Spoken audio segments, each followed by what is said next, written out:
Өз-өзінен айналып пісетін ақылды бауырсақтарды ешқандай да құрамына дрожь қоспасаңыз да іші толығымен осылай пісіп 10 минутта дайын болудың құпиясын ашамын. Алдымен пайдалы парақшама тіркелмесеңіз тіркеліп, видеоның соңына дейін қараңыз.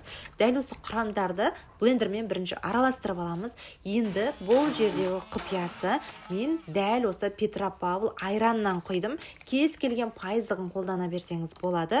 Пісіріп жатқан өнімдеріңіз дәл осы Петропавл айранмен өте жұмсақ және биік болып көтеріліп керемет болып шығады екен.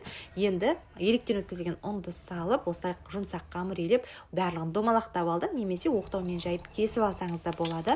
Қызып тұрған майда орташа отта, яғни баяу отта осылай қызарғанша пісіреміз. Егер қатты отта пісірсеңіз, арасы шикі болып қалуы мүмкін. Сол себепті баяу орташа отта пісіріп аламыз. Небәрі 10 минутта осындай өте жұмсақ, өте дәмді, өте керемет бауырсақтарымыз дайын болды.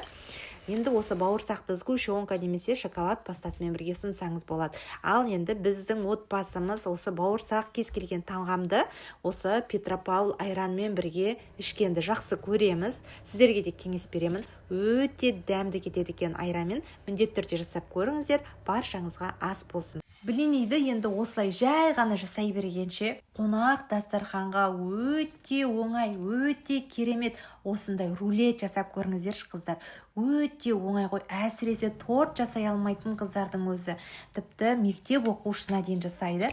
Пайдалы парақшама тіркеліп алыңыз. Жұмыртқа мен қантты дәл осылай ағарғанша венчикпен араластырамыз. Айран, ас содасы, шым-шым тұзды салып тағы араластырамыз. Қайнаған суды құйып араластырамыз. Одан кейін еліктен өткізілген ұнымызды салып араластырып, сұйық май және какаоны қосып тағы араластырамыз. Бізде осындай сұйық масса шығады. Какао қосу міндетті емес, оны да қоспай қарапайым блинидан да жасай берсеңіз болады. Табамызды қатты отта қыздырып, майлап, сосын барып екі жағын осылай пісіреміз. Ал кремне менде творожный сырный сливки және сгущенканы араластырдым. Сіздер оны қолданбай-ақ қарапайым қаймақ пен сгущенканы да араластырып арасына жағып шықсаңыз болады. Кез келген жемісті турап қоссаңыздар өте керемет дәм береді екен. Екі жағын осылай жауып, әдемілеп рулет етіп, орап, тоңазытқышта бір немесе жарты сағатқа кремі қатқанша қойып қоямыз. Ал енді біздің отбасымызбен жақсы көретін Бенуто до шоколад пастасын қолдандым. Бетін, яғни су буында ертіп, осылай әдемілеп жағып шықтым. Құлпынаймен әсемдедім. Өте керемет болып шықты. Маған қатты ұнады. 5 минутта дайын болды ғой қыздар. Міндетті түрде жасап көріңіздер.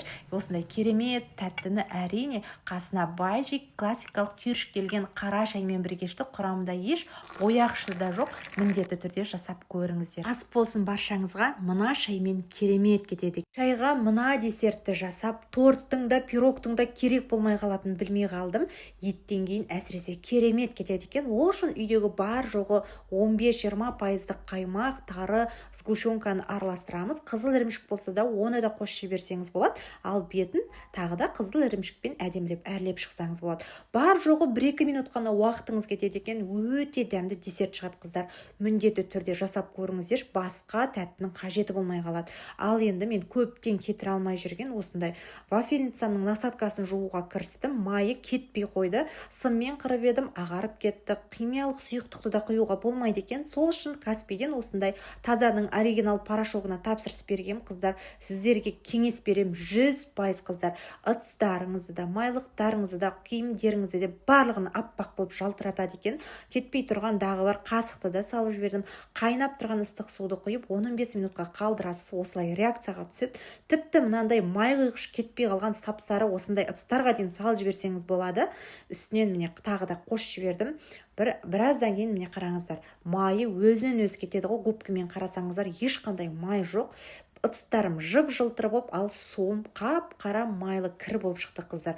Ұятай қыздар, осындай таза порошокты міндетті түрде алып қойыңыздар. Өте керемет. Кешкі асқа тағы бір керемет идея. Әсіресе күнде не жасайым деп бас қатыратындарға мынау бір ерекше өте дәмді тағам екен. Міндетті түрде жасап көріңіздер. Алдымен 8 жұмыртқаға шым-шым тұз, аздап сұйық майды құйып араластырамыз. Енді табамызды қыздырып, бір майлап, осы қимақ секілді, яғни блини секілді барлығын пісіріп алатын боламыз. Тартылған етке, енді салмасына тартылған етке ұсақталған пияз, үкіштен өткізген картоп, сарымсақ, тұз, бұрышын салып араластырып дайындаймыз. Жаңағы қимақтарымыздың ішіне салып, дәл осылай рулет секілді орап шығатын боламыз. Ал қасына гарнирге мен Vesta басматидің езілмей шашырап пісетін күрішінен қолдандым.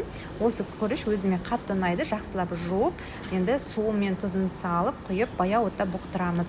Ал етті рулеттеріміздің үстінен аздап сары майдан салып, қызып тұрған пеште 30-35 минуттай қызарғанша пісіреміз. Күрішіміздің үстінен аздап сары майдан салсаңыз болады. Міне осылай шашырап керемет болып шығады. Дәл осылай дастарханға ұсына берсеңіздер болады.